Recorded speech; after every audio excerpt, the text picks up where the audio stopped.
Welcome to bonus episode number 29 of the Blooms and Barnacles podcast. I'm Kelly. I'm Dermot.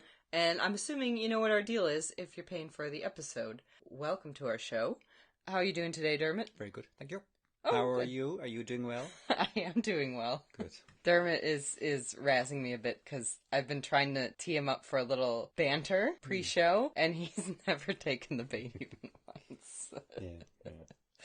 So I got back from Dublin yesterday. Met PJ at Sweeney's. Had Yeah. a great little visit between getting in from my hometown to get the bus back to where we are here in the middle of nowhere. And he's in great form.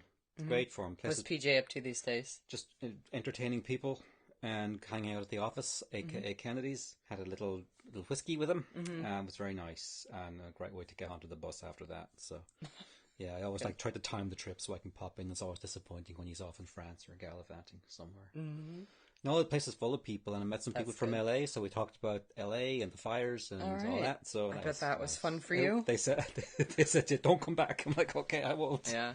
It's rough over there. We had a good time. And lovely weather, too. Mediterranean weather we're having now. Yes, yeah, it's a heat wave in Ireland at the A moment. nice one, though. It's not too I hot. feel like after the winter we've kind of earned it. Yeah, it's great. So. It's great. Well, should we get into our episode today? Yep, let's do that. This is a topic I've wanted to cover for years, basically. I've just never quite fitted into the Blooms and Barnacles schedule, and having the Patreon to do some bonus episodes kind of helps me fit in things like this. So, we are going to talk today about the history of the house at 15 Usher's Island. This is the house from the dead. Our first bonus episode ever was about the dead, the story, some thoughts about it, and then also we tried our first hand at being movie reviewers, talking about the John Huston movie based on this short story. We liked the movie. We did. As we take the bus in and out of Dublin, we'll often, you pass right by it on the quays there.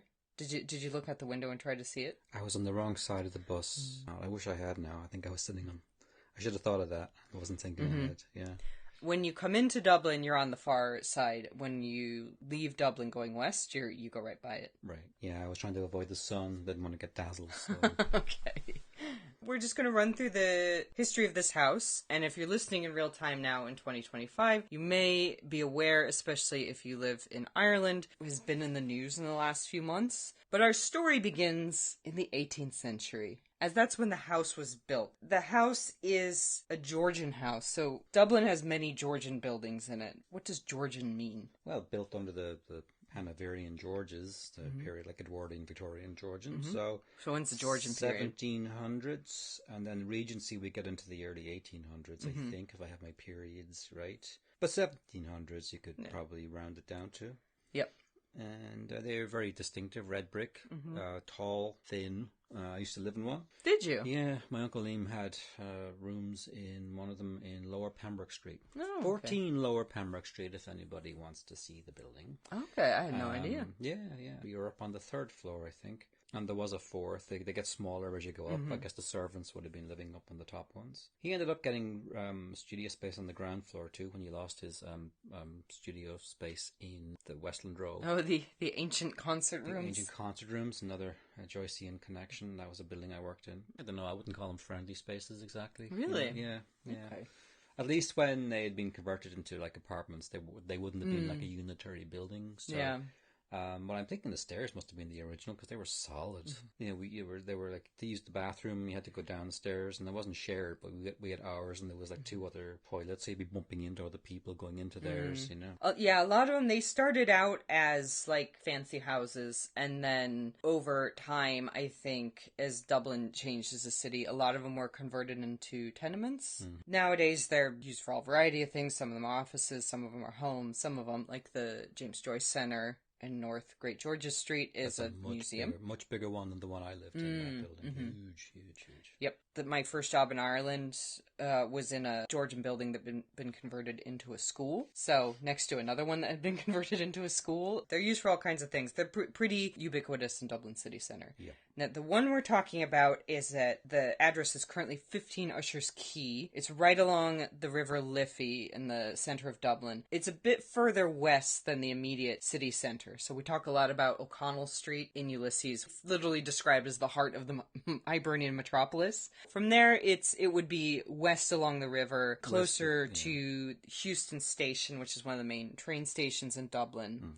On the south bank of the river. It was built in 1775 for a man named Joshua Pym, who was a merchant, a Quaker, and one of 16 children. So he's from a very big family. But he did quite well for himself, exporting woolen thread to England and the colonies, which would one day become the greatest nation on earth, the United States. Freedom land. And other colonies too, I suppose. He also traded in cotton, and he was also in finance and investing. And I find him to be kind of interesting because he was also very supportive of the English Anti-Slavery Society, and also he was very supportive of rights for Catholic merchants. Okay. So the Quakers tend to be decent, I think. Yeah. So he'd be a little outside the norm. Definitely, despite his wealth and social position, had an eye towards social causes. So I feel like old Joshua Pym was probably all right. Mm-hmm. As far as that kind of guy would go. A rich guy goes in the time, yeah. He didn't, go around, kicking puppies and orphans or anything. Yeah, throwing urchins in the Liffey. I mean, that didn't come up in his biography, so I don't know. But they were the original owners. It would have been a wealthy merchant's home. I imagine good location along the river to go down and meet ships and things like that were carrying your wares. So, in the 19th century, we fast forward now to 1822. Joshua died, and despite coming from a very large family, he had no children himself, and he passed his fortune and his business on to his nephew, George. The property stayed in the Pym family until the 1850s. Sometime after that, it was acquired by William J. Smith. The Smith family were also in business, and they were merchants of grain, seed, corn. They were commission agents. I don't know what that means. And they were forage contractors, and later coat merchants. And I wonder if the source I took that from meant coal, but it said coat merchants for around 100 years. And that's about how long they were based in the Usher's Island house. It's about 100 years. Wow. So they owned the house from the 1850s to the 1950s, the Smith family. And it was during the Smith ownership, about 40 years after that, in the 1890s, that house was home to Joyce's great aunts. And they would be portrayed as the Morkan sisters that you remember from the dead. Right. They were renting it, I guess? They were renting, yes. They did not own the house. They were renters. Joyce's aunts, so in real life, were named Mrs. Julia Lyons and Mrs. Ellen Callanan. Ellen's daughter, Mary Ellen, all lived on the upper floors of number 15 and ran a music school called the Mrs. Flynn School. So their maiden name was Flynn, and despite the fact that they were both married, they preferred to go by Miss Flynn. So make of that what you will. Okay. They taught music, and they were widows in real life. I guess we're happy to revert to Flynn. In the dead, they're described as spinsters. Like, they'd be Gabriel's spinster aunts. I think they were aspiring spinsters. There you go. And they were actually James Joyce's great aunts, too, I have down here. So they would have been older. They're described as being older in the dead. You get the feeling they're probably not long for the world. Yeah. And in Ulysses, I believe it's Julia Morkan is described as having passed on. So I think Bloom recalls her funeral and how she kept her voice up till the very end. Richard Ellman wrote in his biography of James Joyce of the house, "There every year the Joyces who were old enough would go, and John Joyce carved the goose and made the speech." The big party that's in the dead is for the Feast of the Epiphany, which is in early January. They'd all meet there. It's kind of the official end of the Christmas season. I guess it was a no children affair, because anything I've ever read about this says when they were old enough they could go. According to Stanislaus, who is James Joyce's younger brother, he said that Gabriel's speech in the dead is a pretty good approximation of their father's style of speech. It says here they are tenants to a corn merchant named Mr. Fagan, who I think is connected with the Smiths. He becomes Mr. Fulham, the corn factor in the dead. I always remember that the house is owned by a corn factor, because I think the first time I read that I was like, what the hell is a corn factor? Yeah. But it's a merchant, but I think Joyce also liked the term corn factor. But yeah, when I was looking at the many Smith family businesses, they were different kinds of factors and contractors and agents and things like that. So from the dead, here's the passage that describes some of this. For years and years it had gone off in splendid style, as long as anyone could remember. Ever since Kate and Julia, after the death of their brother Pat, had left the house in Stoneybatter and taken Mary Jane, their only niece, to live with them in the dark, gaunt house on Usher's Island, the upper part of which they had rented from Mr. Fulham, the corn factor on the ground floor. Okay. Okay, so he's living in the house on the ground floor. I understand my own notes now. Okay. So they've got a good, I tell you, like, you feel He those could be steps, like a building super. Yeah, you feel those steps, like in the one I lived in Pembroke Street.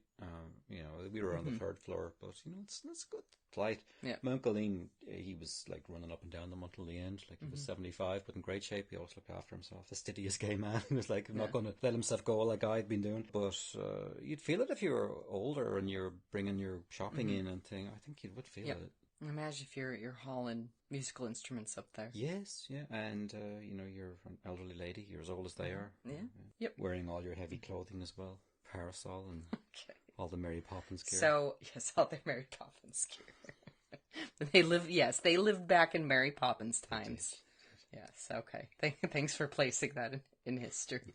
Well, our story now brings us to the 20th century where things get murky. Plenty of Joyce people and literary people are interested in that kind of 1890s period because that's when the Flynn sisters lived there. That's when James Joyce would have been there. Obviously, Joyce leaves Dublin around 1904, comes back for a visit here and there, but the aunts pass away. They weren't exactly young. As they were renting, the house doesn't stay in the family. It goes from splendid party with Mr. Marvin Brown and the Gabriel Conroy and the Morkins and the Freddie Mallons are all there singing away and eating goose to it's completely unoccupied now. So what happened is my question. What happened to this house? So, yeah, and I think as we enter the 20th century, quite frankly, people did lose interest in it. So it's not as easy to just Google 15 Usher's Island and get a straightforward history of the house. It doesn't have a Wikipedia page, which really surprised me because it is a prominent historic building in Dublin. In my opinion, as we're going to see as we move through the 20th century, not as nice a century for the house as the 19th was. I would say the lack of Wikipedia page, which is a small thing in and of itself, but it's kind of a tell for kind of what's happened to the house over time. Yeah, there are 7-year-olds on YouTube who have Wikipedia pages if they're influencers. Yeah. And this house doesn't. Yeah. So if you're a Wikipedia editor, get your act together. Get on there. Yeah. So we're going to jump forward now to 1940. There's kind of a big gap in information. So where can you get information on, a building in Dublin was kind of what I was trying to figure out. There is a government office called the Valuation Office, and I was told you can go there and you can get information on the history of a house. One thing I found digging through their website was there's an archive of scanned copies of Tom's Directory. Do you know what Tom's Directory is? It's like a sort of a big yellow pages kind of book, is it? Yeah. The 1904 edition would have been pretty instrumental to Joyce writing Ulysses because if you want to know who was at any address in Dublin, you look through it. Right. So 7 Eccles Street was empty in 1904, so the Blooms could live there. Or he wanted to know, if I have this character in Wandering Rocks walking past this intersection, what businesses were there. He'd pull names that he would then sprinkle. Like, he used it for a lot of things. And so I thought, okay, well, that will definitely have some information. They're difficult to dig through, but if you go through year by year, you'll see the same entries. You have to go into Tom's Directory, and there's a section for nobility, gentry, merchants, and traders. And you'll find the Smiths in there. Obviously, Smith is a very common name, because when I was like, I don't get to search for Pims, I have to search for Smiths. So I was like, oh. But I found an entry for Smith M & Son, forage contractors, seed and commission merchants, 15 and 16 Usher's Island. And then the next one in 1943, I have the same one there. So they were there, I have a record then of them being there into the 40s. They don't have every single year. I have another source that says when 1952, I believe is the final year then when P.J. Fagan is recorded as owner and M. Smith & Son as tenants. And that's kind of the end of the Smith family 100 years of ownership. They must have sold it to this P.J. Fagan, and that was the end of it. You don't get all the nice details as you do when there's a Joyce connection. But I would guess at some point then, it goes unoccupied. And it wasn't until the late 1960s, actually, that Senator David Norris identified that house as the house from the dead. he must have done some research and was like, oh, there's a Joyce connection to this empty house on Usher's Island, which is not really an island. I think historically there was a river that would have gone around Usher's Island that's now been like paved over. So they're not like on an island. They're just kind of on the riverbank there. But yeah, it was David Norris in the late 60s who identified the house and tried to bring it to public attention. For anyone who doesn't know, Senator David Norris, how would you describe him? He's an academic. He got elected to the Irish Senate through the Trinity College panel. We have different ways of getting elected to the Senate. Civilians don't really get to vote. You got to be a county councillor, a politician, or various university graduates get a vote. But anyway, that's how somebody as academic as David got through the filtering process of Irish politics that tends to keep people like him out because they're very troublesome. And he was a real pain in the arse for a lot of people that would rather tear down half of Dublin and put up brutalist cinder blocks and glass boxes. So he's a Joyce expert and loves Irish literature and has done a lot of very good work. He's also one of the very few openly gay people in Ireland in the 80s. And it was thanks to David that Ireland's grotesque anti-gay laws were overturned in the early 1990s. They weren't enforced, but they were on the books. So he went to Europe and said, look, homosexuality is illegal in Ireland. Do you think you could shame these cavemen into taking it off the books? And Europe said, happy to oblige. Cavemen, take it off the books. And the cavemen went, and they took it off the books and then knocked down some more buildings. Right. That's it.